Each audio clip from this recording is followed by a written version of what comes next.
Vincent. ನನಗೆ ಕನ್ನಡ ಅರ್ಥ ಆಗ್ತದ? ವಿನ್ಸಿ ಕನ್ನಡ ಬರ್ತದೆ. ಸುಮಲತಾ ಕೊಂಕಣಿ ಬರ್ತದ?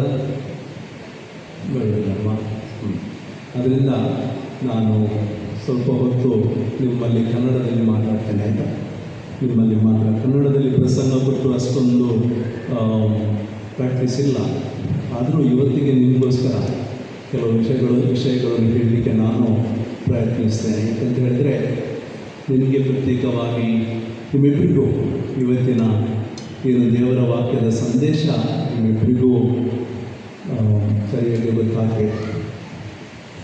ಫ್ರಾನ್ಸಿನ ಮಾಜಿ ಅಧ್ಯಕ್ಷ ಜಾಕ್ ಸಿರಾಕ್ ಅಂತ ಅವರು ಒಂದು 40 ವರ್ಷ ಮದುವೆಯಾಗಿ ಅವರು ಮತ್ತು ಅವರ ಧರ್ಮಪತ್ನಿ ಬರ್ನಡೆಟ್ 40 ವರ್ಷ ದಾಂಪತ್ಯ ಜೀವನ, ಮದುವೆ ಜೀವನ, ಕುಟುಂಬದ ಜೀವನವನ್ನು ಜೀವಿಸಿದರು. ಆವಾಗ ಒಂದು 40 ವರ್ಷದ ಒಂದು ಸಂಭ್ರಮ, ಅವರ ಗೆಳೆಯರು ಫ್ರೆಂಡ್ಸ್ ಎಲ್ಲ ಒಂದು ಸಂಭ್ರಮ ಯೋಜಿಸಿದರು. ತುಂಬ ಮಂದಿ ದೊಡ್ಡ ದೊಡ್ಡ ಗಣ್ಯ ವ್ಯಕ್ತಿಗಳು, ಆಫೀಸರ್ಸ್, ಮಿನಿಸ್ಟರ್ಸ್ ಅಂಥದ್ದೆಲ್ಲ ತುಂಬ ಮಂದಿ ಅಲ್ಲಿದ್ದರು. ಆ ಕಾರ್ಯಕ್ರಮ ಆಗುವಾಗ ಕೆಲವು ಪ್ರೆಸ್ ರಿಪೋರ್ಟರ್ಸ್ ಅವರು ಅವರ ಇಂಟರ್ವ್ಯೂ ತೆಗೆದುಕೊಳ್ಳಲಿಕ್ಕೆ ಅವರನ್ನು ಒಂದು ಬದಿಗೆ ಕರ್ಕೊಂಡು ಅವರಲ್ಲಿ ಸ್ವಲ್ಪ ಮಾತಾಡಿ ಪ್ರಶ್ನೆ ಕೇಳಿ ಹೀಗೆ ಇರುವಾಗ ಒಬ್ಬ ಪತ್ರಕರ್ತ ಅವರಿಗೆ ಕೇಳಿದರು, ಜಾಕ್ ಸಿರಾಕ್ ಅವರಿಗೆ, ಜಾಕ್, ನೀವೊಂದು ಸುಪ್ರಸಿದ್ಧ ಒಂದು ಪ್ರೆಸಿಡೆಂಟ್, ಫ್ರಾನ್ಸ್ ಒಂದು ಯುರೋಪಿನ ಒಂದು ದೊಡ್ಡ ದೇಶ, ಅದರ ಪ್ರೆಸಿಡೆಂಟ್ ನೀವು, 40 ವರ್ಷದ ಕುಟುಂಬ ಜೀವನ, ಒಬ್ಬ ಧರ್ಮಪತ್ನಿ ಮತ್ತು ಕುಟುಂಬ ಎಲ್ಲ ಹೇಗೆ ನೀವು you are a successful person, ತುಂಬ ಒಂದು ಪ್ರಸಿದ್ಧ, ಎಲ್ಲ ರೀತಿಯಲ್ಲಿ ಯಶಸ್ವಿ ಪಡೆದವರು, ಇದಕ್ಕೆಲ್ಲ ಕಾರಣ ಏನು ಅಂತ ಹೇಳುವಾಗ ಜಾಕ್ ಸಿರಾಕ್ ಅವರ ಧರ್ಮಪತ್ನಿಯನ್ನು ಬರ್ನಡೆಟ್ ಹೀಗೆ ಹತ್ತಿರ ಹೇಳಿದು ಇಲ್ಲಿ ಗಟ್ಟಿಯಾಗಿ ಹೇಳಿದ್ರಂತೆ, ಪ್ರಿಯರೇ, 40 ವರ್ಷದ ಮೊದಲು ದೇವರು ನನಗೆ ಒಂದು ಆಶೀರ್ವಾದ ಕೊಟ್ಟರು. ಆ ಆಶೀರ್ವಾದ ನನ್ನ ಧರ್ಮಪತ್ನಿ. ಈ ಆಶೀರ್ವಾದ ಸಿಕ್ಕಿದ ಮೇಲೆ ನನ್ನ ಜೀವನದಲ್ಲಿ ಎಲ್ಲ ಒಳ್ಳೆಯದಾಗಿದೆ. She is a blessing. And once god give me this blessing, then everything is so beautiful, everything happened nicely. ಆವಾಗ ಬರ್ನಡೆಟ್ ಆಗಿದ್ದರು. ಅವರಿಗೆ ಪ್ರಶ್ನೆ ಕೇಳಿದ್ರಂತೆ, ಬರ್ನಡೆಟ್, ನಿಮ್ಮ ಪತಿಯ ಬಗ್ಗೆ ಎಲ್ಲರೂ ಮಾತಾಡ್ತಾರೆ, ಅವರ ಫೋಟೋ, ಅವರು ಹೇಳಿದ್ದು ಪೇಪರಲ್ಲಿ, ಟಿವಿಯಲ್ಲಿ ಎಲ್ಲ ಕಡೆ ಅವರ ಬಗ್ಗೆ ಮಾತಾಡ್ತಾರೆ, ನಿಮ್ಮ ಬಗ್ಗೆ ಯಾರೂ ಮಾತಾಡೋದಿಲ್ಲ, ನಿಮ್ಮ ವಿಷಯ ಎಲ್ಲಿಯೂ ಪೇಪರಲ್ಲಿ ಬರೋದಿಲ್ಲ, ನಿಮಗೆ ಏನಾಗ್ತದೆ? ಆವಾಗ ಅವರು ಹೇಳಿದಂತೆ, I am proud, Jacques Chirac is my husband. ತುಂಬ ಒಂದು ಅಭಿಮಾನದಲ್ಲಿ ಹೇಳಿದ್ರಂತೆ, ನನಗೆ ತುಂಬ ಸಂತೋಷ, ನನಗೆ ತುಂಬ ಅಭಿಮಾನ. ಯಾಕಂತ ಹೇಳಿದರೆ ಜಾಕ್ ಸಿರಾಕ್ ಫ್ರಾನ್ಸಿನ ಅಧ್ಯಕ್ಷ ನನ್ನ ಪತಿ, ಅದರಿಂದ ನನಗೆ ಆ ಒಂದು ಅಭಿಮಾನ. ವಿನ್ಸೆಂಟ್ ಮತ್ತು ಸುಮಲತಾ, ಈ ಒಂದು ಗಂಟೆಯ ಪೂಜೆಯ ಸಮಯದಲ್ಲಿ ಪರಮಾತ್ಮನು ನಿಮ್ಮಿಬ್ಬರನ್ನು ಒಬ್ಬರೊಬ್ಬರಿಗೆ ಒಂದು ಆಶೀರ್ವಾದವಾಗಿ ಕೊಡ್ತಾರೆ. ನೀವು ಆಶೀರ್ವಾದವಾಗಿ ಇರಬೇಕು, ಕಡೆಯವರೆಗೂ ಏನಾಗಿರಬೇಕು? ಆಶೀರ್ವಾದ. ಮತ್ತು ಆಶೀರ್ವಾದ ಥರ ಒಬ್ಬರನ್ನೊಬ್ಬರು ನೀವು ನೋಡಬೇಕು. ಅದೇ ರೀತಿಯಲ್ಲಿ ಪರಸ್ಪರ ತುಂಬ ಅಭಿಮಾನ ಪಡಬೇಕು. ನೀವು ವಿನ್ಸೆಂಟ್, ನೀವು ಯಾವಾಗಲೂ ಅಭಿಮಾನ ಪಡಬೇಕು. ದೇವರು ಒಳ್ಳೆಯ ಪತ್ನಿಯನ್ನು ನನ್ನ ಏನು ಲೈಫ್ ಪಾರ್ಟ್ನರ್ ಆಗಿ ದೇವರು ಕೊಟ್ಟಿದ್ದಾರೆ, ಒಂದು ಆಶೀರ್ವಾದ. ಮತ್ತು ಅವರ ಬಗ್ಗೆ ಯಾವಾಗಲೂ ಒಳ್ಳೆಯ ಭಾವನೆ, ಅಭಿಮಾನ. ಅದೇ ರೀತಿ ಸುಮಲತಾ, ವಿನ್ಸೆಂಟ್ ಅವರ ಬಗ್ಗೆಯೂ ಅದೇ ರೀತಿಯ ಒಂದು ಅಭಿಮಾನ. ನಮಗೆ ಕ್ರಿಶ್ಚಿಯನ್ರಿಗೆ, ಕಥೋಲಿಕ ಕ್ರಿಶ್ಚಿಯನ್ರಿಗೆ ಮದುವೆ ಅಂತ ಹೇಳಿದರೆ ಪ್ರಮುಖವಾಗಿ 3 ವಿಷಯ. ಮೊದಲನೇದಾಗಿ ಮದುವೆ ದೇವರ ಮುಂದೆ ಕೊಡುವ ಆ ಒಂದು ಭಾಷೆ. ಅದಕ್ಕೆ ನಾವು ಇಂಗ್ಲೀಷಲ್ಲಿ ಕಾವನೆಂಟ್ ಅಂತ ಹೇಳ್ತೇವೆ, ಕನ್ನಡದಲ್ಲಿ ಒಡಂಬಡಿಕೆ ಅಂತ ಹೇಳಿದರೆ ದೇವರ ಮುಂದೆ ಕೊಡುವ ಆ ಒಂದು ಭಾಷೆ. ಈಗ ಇಲ್ಲಿ ನಮಗೆ ದೇವರು ಕಣ್ಣಿಗೆ ಕಾಣೋದಿಲ್ಲ, ಆದರೂ ಇದು ಏನಾಗಿದೆ, ದೇವಾಲಯ. ಇಲ್ಲಿ ಬಲಿಪೂಜೆ ಆಗ್ತಾ ಇದೆ. ನಾನು ಗುರು ಮತ್ತು ನಾವೆಲ್ಲರೂ ಇಲ್ಲಿ ದೇವರ ಗೀತೆಯನ್ನು ಹಾಡಿ ಈ ಎಲ್ಲ ಏನೆಲ್ಲ ಇಲ್ಲಿ ಆಗ್ತದೆ ಆ ಎಲ್ಲ ಪವಿತ್ರ ವಿಷಯ. ಮತ್ತು ಈ ಪವಿತ್ರ ವಿಷಯದ ನಡುವೆ ನೀವು ನಿಮ್ಮ ಜೀವನದ ಒಂದು ಸಮರ್ಪಣೆಯನ್ನು ಮಾಡ್ತೀರಿ. ನಿಮ್ಮನ್ನು ಪ್ರೀತಿಸುತ್ತೇನೆ, ಗೌರವಿಸುತ್ತೇನೆ ಮತ್ತು ವಿಶ್ವಾಸದಿಂದ ಇರುತ್ತೇನೆ. ಏನು ಬರಲಿ ಏನೂ ಆಗಲಿ, ಕಷ್ಟ ಬರಲಿ ಸುಖ ಬರಲಿ ಏನು ಬರಲಿ, ಆರೋಗ್ಯದಲ್ಲಿ ಅನಾರೋಗ್ಯದಲ್ಲಿ ಈ ಮಾತುಗಳನ್ನು ನೀವು ಹೇಳ್ತೀರಿ. ಸುಖಾಂತ ಚಂದುಕಾಂತ ನನಗೆ ಹೇಳಿದರು, ಸುಮಲತ ನೀನು ಕೊಂಕಣಿಯಲ್ಲಿ ಎಲ್ಲ ಕಲಿತು ಬಂದಿದ್ದೀಯ ಅಂತ. ಸುಖಾಂತ ಚಂದುಕಾಂತ ಅಂತ ಹೇಳಿದರೆ ಸಂತೋಷದ ದಿವಸಗಳಲ್ಲಿ ಕಷ್ಟದ ದಿವಸಗಳಿವೆ. ಬಲೈಪಿಡೇಂಟ್ ಅನಿಬಲೈಕೆ ಅಂತ ಹೇಳಿದರೆ ಆರೋಗ್ಯದಲ್ಲಿರುವಾಗ ಅನಾರೋಗ್ಯದಲ್ಲಿರುವಾಗ ಅಂತ ಹೇಳಿದರೆ ಎಲ್ಲ ಕಾಲದಲ್ಲಿ ಎಲ್ಲ ವಿಷಯದಲ್ಲಿ ಪ್ರೀತಿಸುತ್ತೇನೆ, ಗೌರವಿಸುತ್ತೇನೆ, ವಿಶ್ವಾಸಿಸುತ್ತೇನೆ. ಈ ಭಾಷೆಯನ್ನು ಕೊಡುವುದು ದೇವರ ಮುಂದೆ.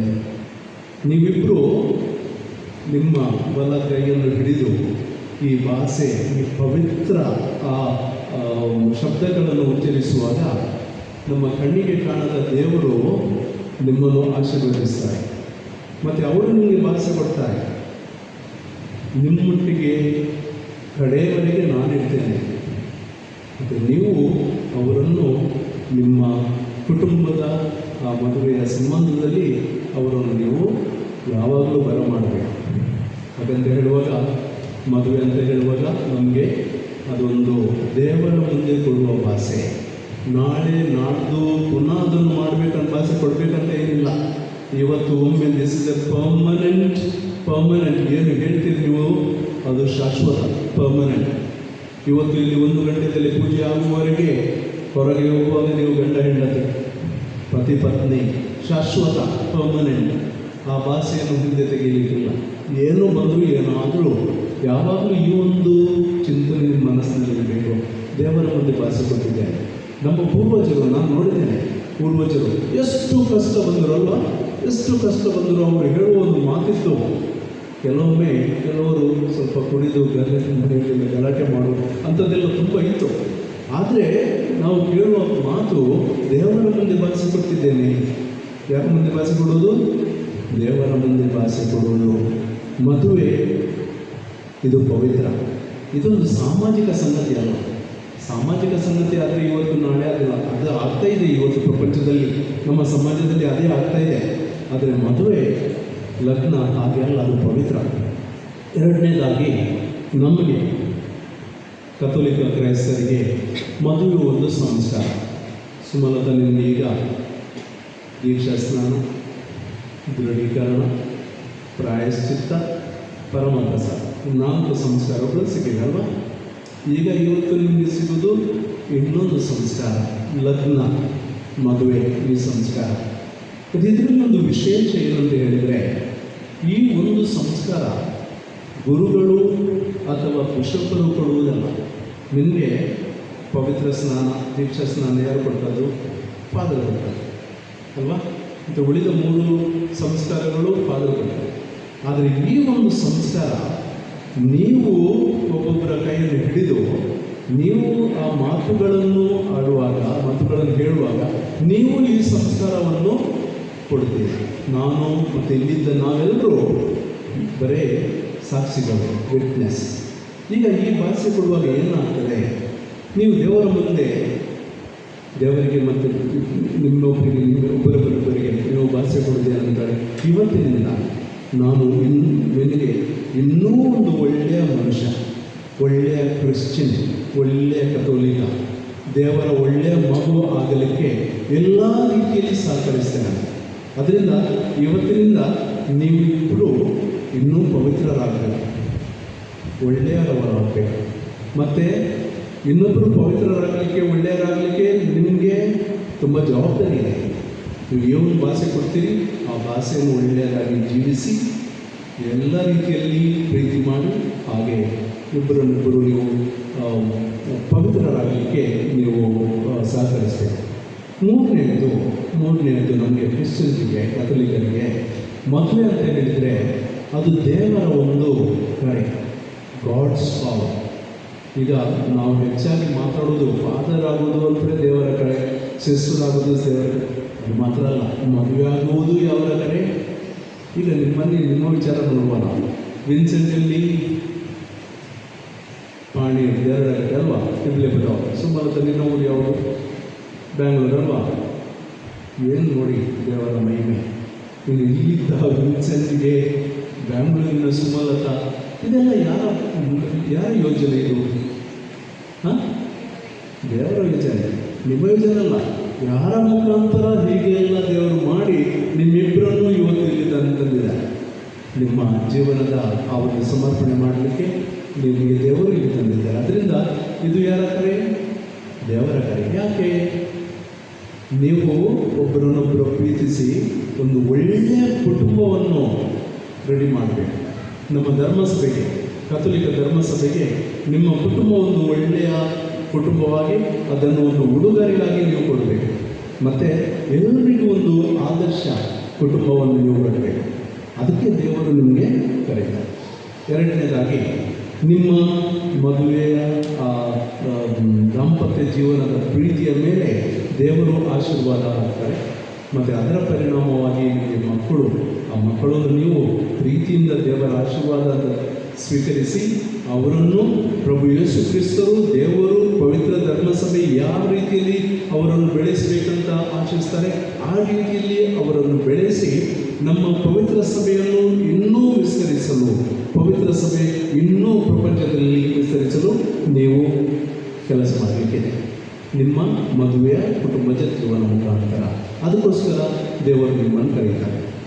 ನಿಮಗೆ ಇಬ್ಬರಿಗೂ ನಾವು ಒಳ್ಳೆಯದನ್ನು ಬಯಸ್ತೇವೆ, ನಿಮಗೋಸ್ಕರ ಪ್ರಾರ್ಥನೆ ಮಾಡ್ತೇವೆ. ಪ್ರೀತಿ ಮಾಡಬೇಕು ನೀವೊಬ್ಬರು. ಮತ್ತು ಎಷ್ಟು ಏನೆಲ್ಲ ಇದ್ದು ಪ್ರೀತಿ ಇಲ್ಲದೆ ಎಲ್ಲ 0, 0. ಎಂಥ ಪ್ರೀತಿ? ನಿಸ್ವಾರ್ಥ ಪ್ರೀತಿ. ನನಗೆ ನಾನು ಅದೆಲ್ಲ. ನೀವು ಇನ್ನೊಬ್ಬರಿಗೋಸ್ಕರ ಜೀವಿಸಬೇಕು. You must live for the other. ಅಂಥ ಪ್ರೀತಿ, ನಿಸ್ವಾರ್ಥ ಪ್ರೀತಿ. ಎರಡನೇದು ಕ್ಷಮೆ ಕೊಡಬೇಕು, ಕ್ಷಮೆ ಕೇಳಬೇಕು. ನೀವಿಬ್ಬರು ಸಂತರಲ್ಲ, ನೀವು ಮನುಷ್ಯರು. ಅದರಿಂದ ಜೀವನದಲ್ಲಿ ಹೆಚ್ಚು ಕಡಿಮೆ ಆಗುವ ಸಾಧ್ಯತೆ ಇದೆಯಾ? ಹೇಳ್ತಾರೆ ಮದುವೆ ಮೊದಲು ಎಲ್ಲ ಒಳ್ಳೆಯದು, ಮದುವೆ ಆದಮೇಲೆ ಅಲ್ವಾ? ಮದುವೆ ಮೊದಲು ಏನು ಹೇಳಿದರೂ ಅಡ್ಜಸ್ಟ್ಮೆಂಟ್ ಇದೆ. ನಮ್ಮ ಒಂದು ಕೌನ್ಸಿಲಿಂಗ್ ಬಂದಾಗ ನಾನು ಮದುವೆ ಕೌನ್ಸಿಲಿಂಗ್ ಮಾಡ್ತಾಯಿದ್ದೆ. ಒಂದು ದಿವಸ ಮದುವೆಯಾಗಿ 3-4 ವರ್ಷದವರು ನನಗೆ ಬಂದು ಅವಳು ಹೆಂಡತಿ ಹೇಳ್ತಿದ್ರು. ಆದರೆ ಇವರು ಮದುವೆ ಆಗೋ ಮೊದಲು 6 ಗಂಟೆಗೆ ಕರೆದರೆ 5:15 ಬರ್ತಿದ್ರು. ಈಗ ಮದುವೆ ಆದಮೇಲೆ 6 ಗಂಟೆ ಕಳೆದ್ರೆ 7ಕ್ಕೆ ಬರ್ತಾರೆ. ಮನೆಗೆ ಬರುವಾಗ ಮೊದಲು 6 ಗಂಟೆಗೆ, ಈಗ 7-7:15. ಸ್ವಲ್ಪ ಮಾತಾಡಿದರೆ ನಾನೇನು ಏರೋಪ್ಲೇನಲ್ಲಿ ಬರುವುದಾ, ಬಸ್ಸಲ್ಲಿ ಬರುವುದಲ್ವ, ಬೈಕಲ್ಲಿ ಬರೋದು, ಹಾಗೆ ಮೊದಲು ಅದೆಲ್ಲ ಬರ್ತಿರಲಿಲ್ಲ. ಹೇಗಾದರೂ ಮಾಡಿ. ಹೌದು, ಮದುವೆ ಆದಮೇಲೆ ನಮ್ಮ ನಿಜ ಸ್ವರೂಪ ಇದೆ ಅಲ್ವಾ? ನಿಜ ಸ್ವರೂಪ ಇದು ಬರ್ತದೆ. ಮದುವೆ ಮೊದಲು ಸ್ವಲ್ಪ ಕಷ್ಟ. ಏನಾದರೂ ಜೋರು ಮಾಡಿದರೆ, ಹಾಗೆಲ್ಲ ಮಾಡಿದರೆ, ಬಿಟ್ಟು ಹೋದರೆ ಇನ್ಯಾವ ಸಿಗ್ತಿದೆ ಅಲ್ವಾ? ಮದುವೆ ಇನ್ನೂ ಎಲ್ಲಿ ಹೋಗೋದು? ಇನ್ನು ಸುಮಾರು ವಾಪಸ್ ಹೋಗ್ಲಿಕ್ಕಿಲ್ಲ. ವಿನ್ಸೆಂಟ್ ಅವರನ್ನು ವಾಪಸ್ ಕಳಿಸ್ಲಿಕ್ಕಿಲ್ಲ. ಆಯಿತಾ? ಇನ್ನೂ ಇದೆ ಜೀವನ. ಅದರಿಂದ ನಾವು ನಮ್ಮ ನಿಜವಾದ ಸ್ವರೂಪವನ್ನು ಹೊರಗೆ ತರ್ತೇವೆ. ಆದರೆ ಆವಾಗ ಸ್ವಲ್ಪ ಹೆಚ್ಚು ಕಡಿಮೆ ಆಗ್ತದೆ. ಒಂದು ಮಾತು ಏನು ಹೇಳಿದ್ದು, ಏನು ಮಾಡಿದ್ದು ನಮಗೆ ನೋವಾಗ್ತದೆ. ಆದರೆ ಆವಾಗ ನನ್ನ ಪತ್ನಿಗೆ ನೋವಾಗಿದೆ ನನ್ನ ಮಾತಿನಿಂದ, ಅದು ಅರಿತ ತಕ್ಷಣ ಕ್ಷಮೆ ಬೇಡಬೇಕು, ಕ್ಷಮೆ ಕೊಡಬೇಕು. ನಾನು ಯಾವಾಗಲೂ ಹೇಳೋದು, ಮಲಗಲಿಕ್ಕೆ ಹೋಗುವಾಗ ಆ ದಿವಸದ ಅಕೌಂಟ್ ಎಲ್ಲ ಕ್ಲೋಸ್ ಆಗಬೇಕು. ಏನಾದರೂ ಆದರೆ ಆ ದಿವಸದ ಅಕೌಂಟ್ ಏನಾಗಬೇಕು, ಕ್ಲೋಸ್ ಆಗುತ್ತೆ, ಇಲ್ಲದಿದ್ದರೆ ಸರಿಯಾಗೋದಿಲ್ಲ. ಆ ದಿವಸದ ಅಕೌಂಟ್ ಏನು ಕ್ಯಾರಿ ಫಾರ್ವರ್ಡ್ ಮಾಡಿದರೆ, ಬ್ರಾಡ್ ಫಾರ್ವರ್ಡ್ ಮಾಡಿದರೆ ಏನಾಗ್ತದೆ, ತುಂಬ ಕಷ್ಟ. ಇದೊಂದು ದಿವಸ ಹೋಯಿತು, ಮತ್ತೆ ಸ್ವಲ್ಪ ಅಹಂ ಬರ್ತದೆ, ನಾನು ಯಾಕೆ ಮಾತಾಡಬೇಕು, ನಾನು ಅಂಥದ್ದಿಲ್ಲ. ಮದುವೆ ಜೀವನದಲ್ಲಿ ಅಂಥದ್ದಿಲ್ಲ. ಮಲಗಲಿಕ್ಕೆ ಹೋಗುವಾಗ ಏನು ಮಾಡಬೇಕು, ಕ್ಷಮಿಸಬೇಕು, ಕ್ಷಮೆ ಕೇಳಬೇಕು. ಮೂರನೇದಾಗಿ ನೀವು ದೇವರಲ್ಲಿ ಪ್ರಾರ್ಥಿಸಬೇಕು. ನೀವೆಷ್ಟು ಪ್ರಯತ್ನ ಮಾಡಿದರೂ, ಎಷ್ಟು ಎಲ್ಲ ಸವಲತ್ತು ಇದ್ದರೂ, ನಿಮ್ಮ ಸಂಬಂಧದಲ್ಲಿ ದೇವರು ಇಲ್ಲದಿದ್ದರೆ ಎಲ್ಲ ವ್ಯರ್ಥ. ಇವತ್ತು ಏನೆಲ್ಲ ಆಗ್ತದೆ ಅವರದ್ದು, ಅದರಿಂದ ಪ್ರತಿ ದಿವಸ ಜಪ ಮಾಡಬೇಕು, ಜಪಮಾಲೆಯನ್ನು ಮಾಡಬೇಕು, ಪವಿತ್ರ ಬೈಬಲ್ ಓದಬೇಕು, ಪ್ರೇಯರ್ ಮಾಡಬೇಕು, ಆದಿತ್ಯವಾರ ಚರ್ಚಿಗೆ ಬಂದು ಬಲಿಪೂಜೆಯಲ್ಲಿ ಭಾಗವಹಿಸಬೇಕು. ಹಾಗೆಲ್ಲ ಮಾಡುವಾಗ ದೇವರ ಕೃಪೆ, ದೇವರ ಆಶೀರ್ವಾದ ನಮಗೆ ಸಿಕ್ಕಿದರೆ ಖಂಡಿತವಾಗಿಯೂ ಎಲ್ಲವೂ ಸಾಧ್ಯ. ನಿಮಗೋಸ್ಕರ ಈ ಬಲಿಪೂಜೆ ಸಮಯದಲ್ಲಿ ನಾವು ಪ್ರಾರ್ಥನೆ ಮಾಡ್ತಾ ಇದ್ದೇವೆ. ಮುಂದೆಯೂ ನಿಮಗೋಸ್ಕರ ನಮ್ಮ ಪ್ರಾರ್ಥನೆ ಖಂಡಿತ ಇದೆ. ನಾವೆಲ್ಲರೂ ನಿಮಗೋಸ್ಕರ ಪ್ರಾರ್ಥನೆ ಮಾಡುವಾಗ ನಿಮ್ಮಲ್ಲಿ ಒಂದೇ ಒಂದು ಯೋಚನೆ ಇರಬೇಕು, ನಮ್ಮ ಕುಟುಂಬ, ನಮ್ಮ ಮದುವೆ ಜೀವನ ಒಳ್ಳೆಯದಾಗಬೇಕು. ಆ ಒಂದು ಆಸೆ ಇವತ್ತಿನಿಂದ ನಿಮ್ಮಲ್ಲಿ ಪ್ರತಿದಿನ ಪ್ರತಿ ಸಮಯದಲ್ಲಿ ಅದೇ ರೀತಿ ಭಾಷಿಸಿದರೆ ಎಲ್ಲ ಸರಿಯಾಗ್ತದೆ.